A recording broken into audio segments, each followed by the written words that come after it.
മനു രാത്രിയിൽ രേവതിക്കുട്ടിയെ വിളിക്കുകയാണ്. അലീന അവിടെ വീട്ടിലെത്തിയോ എന്നറിയാൻ വേണ്ടിയിട്ടാണ് മനു വിളിച്ചത്.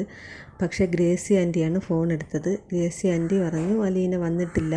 ഗ്രേസി ആൻറ്റി ഈ കാര്യങ്ങളൊന്നും അറിഞ്ഞിട്ടില്ലായിരുന്നു. അലീന വരുന്നുണ്ടെന്ന് പറഞ്ഞായിരുന്നു, പിന്നീട് വിളിച്ച് പറഞ്ഞു വരുന്നില്ല എന്ന് പറഞ്ഞു. ഗ്രേസി ആൻറ്റി ഫോൺ വെച്ചു.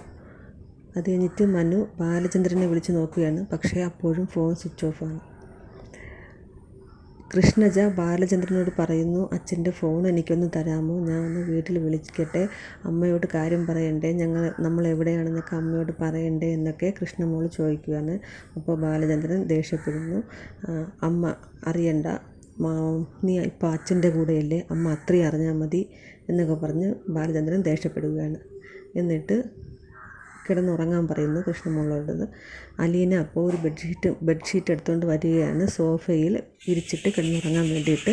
അപ്പോൾ ബാലചന്ദ്രൻ പറഞ്ഞു, നീ ഈ കട്ടിലിൽ കിടന്നാൽ മതി, ഇത് 3 പേർക്ക് കിടക്കാൻ പറ്റും.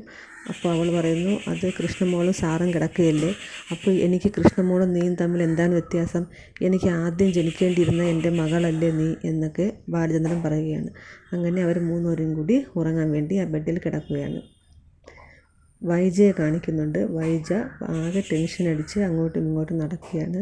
അത് കഴിഞ്ഞിട്ട് ബാലചന്ദ്രൻ്റെ റൂമിൽ പോയി അവിടെയൊക്കെ പരിശോധിക്കുന്നു. അലമാരയും മേശയും ഒക്കെ തുറന്ന് നോക്കുന്നുണ്ട്. എന്നിട്ട് അങ്ങനെ വിഷമിച്ച് ഇരിക്കുന്നതായിട്ടാണ് കാണിക്കുന്നത്. ബാലചന്ദ്രൻ പെട്ടെന്ന് ഞെട്ടി ഉണർന്ന് നോക്കുമ്പോൾ അടുത്ത് കൃഷ്ണജയെ കാണാനില്ല. നോക്കുമ്പോൾ അവൾ റൂമിൻ്റെ ജനലിൽ കൂടി പുറത്തേക്ക് നോക്കി വിഷമിച്ച് നിൽക്കുന്നതാണ് കാണുന്നത്. അലീന കിടന്നുറങ്ങുന്നുണ്ട്. ബാലചന്ദ്രൻ കൃഷ്ണമോളോടൊന്ന് ചോദിച്ചു, എന്താ മോളെ പ്രശ്നമെന്ന്.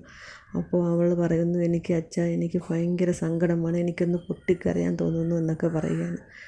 ഉടനെ ബാലചന്ദ്രൻ കൃഷ്ണമോളെയും വിളിച്ചുകൊണ്ട് റൂമിന് പുറത്തേക്ക് പോയി. എന്നിട്ടും അവളോട് ചോദിച്ചു, എന്താണ് മോളുടെ വിഷമം, അച്ഛനോട് പറയുമെന്ന് പറഞ്ഞു. അപ്പോൾ അവൾ പറഞ്ഞു, എൻ്റെ അച്ഛൻ ഇങ്ങനെയൊന്നും അല്ലായിരുന്നു, എൻ്റെ അച്ഛൻ പാവമായിരുന്നു, ഇപ്പോൾ അച്ഛൻ എപ്പോഴും അമ്മയോട് വഴക്കാണ്, അച്ഛൻ ആകെ മാറിപ്പോയി, എനിക്കിതൊക്കെ ഓർത്തിട്ട് എനിക്ക് മരിക്കാൻ തോന്നുകയാണ്, എനിക്ക് എങ്ങോട്ടെങ്കിലും പോകാൻ തോന്നുകയാണ് എന്നൊക്കെ കൃഷ്ണമോൾ കരഞ്ഞുകൊണ്ട് പറഞ്ഞു. അപ്പോൾ ബാലചന്ദ്രൻ പറഞ്ഞു, മോളോട് അച്ഛനൊരു കഥ പറഞ്ഞു തരാം. ഒരു സ്ഥലത്ത് ഒരു പയ്യനുണ്ടായിരുന്നു.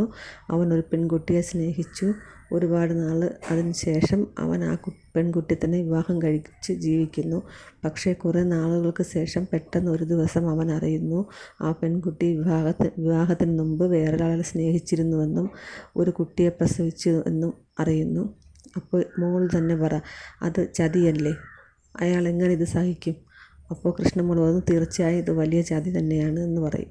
എന്നിട്ട് പറയും, ആ ചതി പറ്റിയ അച്ഛനാണ് ഞാനെന്ന് പറയും. കൃഷ്ണമോൾ ആകെ ഞെട്ടി, ഇല്ലച്ച അങ്ങനെയൊന്നും ഇല്ലച്ച, ഇത് അച്ഛനെ ആരോ തെറ്റിദ്ധരിപ്പിച്ചതാണ്, അങ്ങനെയൊന്നും സംഭവിക്കില്ല എന്നൊക്കെ പറയുന്നു.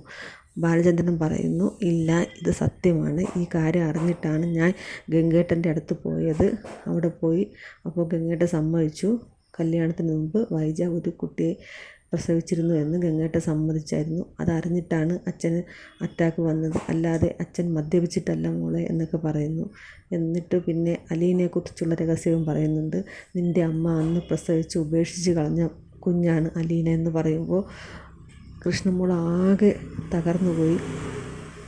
എന്നിട്ട് പറയും, ഇത് അലീനയ്ക്കറിയാം, വൈജയാണ് അവളുടെ അമ്മയെന്നറിയാം, നീ അവളുടെ അനിയത്തിയാണെന്നറിയാം, എല്ലാം അറിഞ്ഞുകൊണ്ടാണ് അലീന നിൽക്കുന്നത് എന്നൊക്കെ പറയുന്നു. എന്നിട്ട് പറയുന്നു, ഇതൊക്കെ ഈ അച്ഛൻ എങ്ങനെ സഹിക്കും മോളെ, ഇത്രയും വഞ്ചിക്കപ്പെട്ടു എന്നറിഞ്ഞിട്ട് ഞാൻ എങ്ങനെ സഹിക്കും, ഞാനൊരു മനുഷ്യനല്ലേ, ഞാൻ ഇനി എന്ത് ചെയ്യണമായിരുന്നു എന്നൊക്കെ പറഞ്ഞിട്ട് ബാലചന്ദ്രൻ പൊട്ടിക്കരയുകയാണ്. കൃഷ്ണമോൾ ഇതൊക്കെ കണ്ട് ആകെ വിഷമിച്ച് അച്ഛനെ സമാധാനിപ്പിക്കുന്നു. അച്ഛനെ കെട്ടിപ്പിടിച്ച് അവളും കരയുന്നുണ്ട്.